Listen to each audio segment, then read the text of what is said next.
Ekibiina kya ZANU-PF Mugabe kyabadde akulembera okutuusa olunaku lw'eggulo bamusenzezza oluti kyamuwadde ensalesale wa leero okuba ku bukulembeze bw'eggwanga lino. Ono olunaku lw'eggulo baadde bamusuubira okulekulya bwe yabadde ayogerako ku TV y'eggwanga kyokka natakisiinyaako okujja okutegeeza nga bakkirizigana n'ekyamagye okuwamba obuyinza ne batuuka n'okumusibira awaka.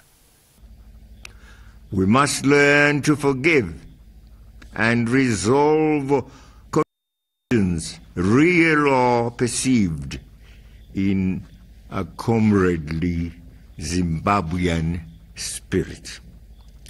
I am confident that our whole nation at all levels gets refocused as we put shoulder to the wheel amidst the promising agricultural season or rains. Let us all move forward, reminding ourselves of our wartime mantra. Naye nga bagamba nti akufumbira ey'omutwe naawe omufumbira yabigere ne mwenkanya evvumbi kati ab'ekibiina kye bagamba nti batandise enteekateeka ez'okujja mu Mugabe Obwesige nga bakozesa paalamenti. Kinajjukira nti awolda olw'obula gavumenti ebbanga liweze nga bagezaawo okukozesa paalamenti okujja mu Mugabe Obwesige naye nga balinga batema ku lwazi.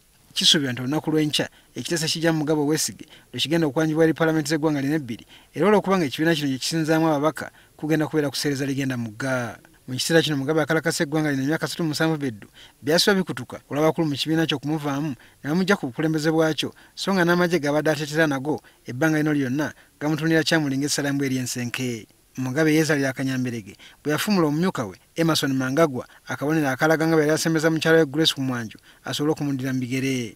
Wazaabawo okwekalakaasa okuva amajjalo gamunaabira mu maaso nga kuno kuduumira kuli abaazirwanako Chris Musangwa nga bannansi baagala Mugabe aweze gy'obukulu 93 ave ku bukulembeze. Mugabe mu ngeri yeefaananyirizaako ey'okuloota yategeeza nga bagenda okukubiriza ttamiruka w'ekibiina kino ekya ZANU-PF gye bujja mu maaso awo katono wadde nga bamunaanudde dda ku bukulembeze bwakyo.